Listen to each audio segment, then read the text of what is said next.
Crazy, crazy times. Our first caller today is in Delaware. It's Dan joining us. Dan, welcome to the show. What's going on? Hey, Eddie. Thanks for taking the call. I wanted to call for Brush with Greatness the day you did it, but this is as soon as I could call in. So, I have a Brush with Greatness with David Lee Roth to tell you about. Oh, let's hear it. Well, I'm 55. My high school job was a movie theater projectionist usher. And just so happens the movie theater I worked at was about a half a mile from the Hampton Coliseum in Hampton, Virginia. And even closer, next to our movie theater, was the hotel that all the acts stayed at. So all of the bands almost came to the movies. I think they really liked having the opportunity to go to movies and stuff. So I met lots of people when I was working at the movie theater. But what year, Dan? What year are we talking, Dan? 86. 86. Okay, so Roth would have been on his Eat 'em and Smile tour. Yep, and he kicked it off in Hampton, and he was there the week prior rehearsing with the band, staying at the hotel.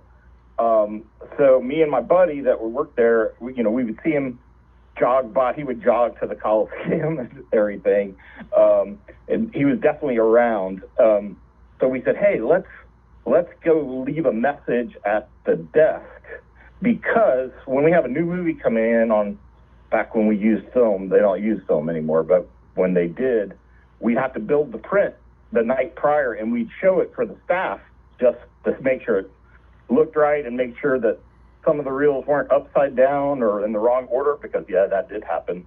Right. I used to go to those. I had a friend that worked in a movie theater in New Jersey, and it was great because the night before the day before the movie would open at night, he would invite me to come to the theater. There'd be like 15 people, 10 people, just friends, and you'd be able to see the movie for free.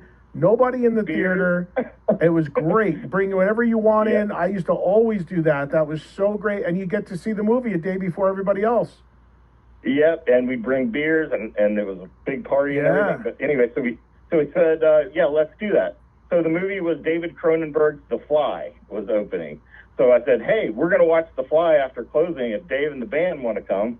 And what do you know? His body man, Ed Anderson, comes over in the afternoon. It's like, are you serious? Because we might want to do that, and he kind of planned it out. And sure enough, about 11:30 p.m., they start rolling in, the band, the crew, and finally Dave. And it was so much fun.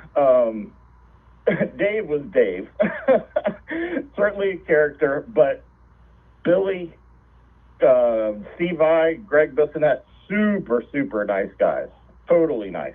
In fact, in recent years, Steve Vai has mentioned this, watching The Fly with us in a print interview, and Bissonette on a podcast. In fact, he said it was like one of his favorite touring memories and stuff like that. But they bought pizza for everybody. They gave us free tickets and everything like that.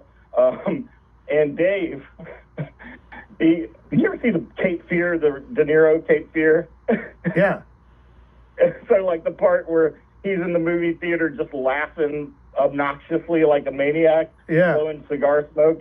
That's what Dave was like while watching the gory effects of The Fly, and it wasn't cigar smoke he was blowing, but I was going to say he must have been puffing weed like crazy, yeah.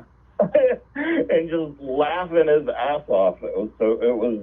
It was certainly a memory, to be sure. It was a ton of fun. That is great. That is so cool, man. And next time I talk to Billy or Steve, I'll bring that up. I'd love to talk to Dave one day, but I know Billy and Steve, I'll bring it up. Yeah, do you remember seeing The Fly? That they'll tell you about it. Yeah, that's a great one, Dan. Yeah. Thank you. Appreciate Take care, sharing. Man. All right, man. Happy 4th. Yeah, you too. Yeah, it's a really cool thing. Now, it sounds like, according to Dan, they don't do that anymore in movie theaters, because now everything's digital. So I'm assuming they don't have to do that because of the way the film's projected. But back then, movies came in on big reels of analog, film, and the projectionist has to cut all those together and put all the small reels and spool them all together on the big reel. If you've ever been in a projection room, it's a big platform and they actually loop the film through the projector.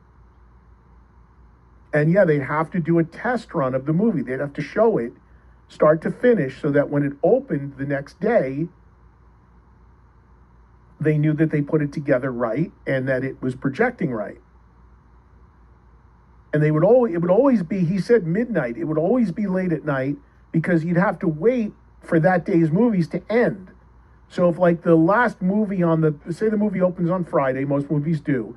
If the last movie ends on a Thursday, the one you're showing in that theater that you're going to project this new movie in, and the last showing of whatever you have in there ends at like 10:30, 11 o'clock at night, you clear that theater out, you close the gates, you close the door, you lock it, and then invited friends, family, whatever, can come in. You don't pay anything. You can bring whatever you want in there. There's like, nobody around. There's 10 people maybe watching, whoever shows up that was invited. And it's the ultimate way to see a movie. You're in the big theater. And 99% of the time, there's no problem with the print. But if there is, they'll stop it and whatever. I used to do that all the time in Jersey. My friend worked at a theater. He used to invite me all the time. It was great. I mean, it was late. You'd get in there. You'd bring food, whatever. And you'd see it a day early.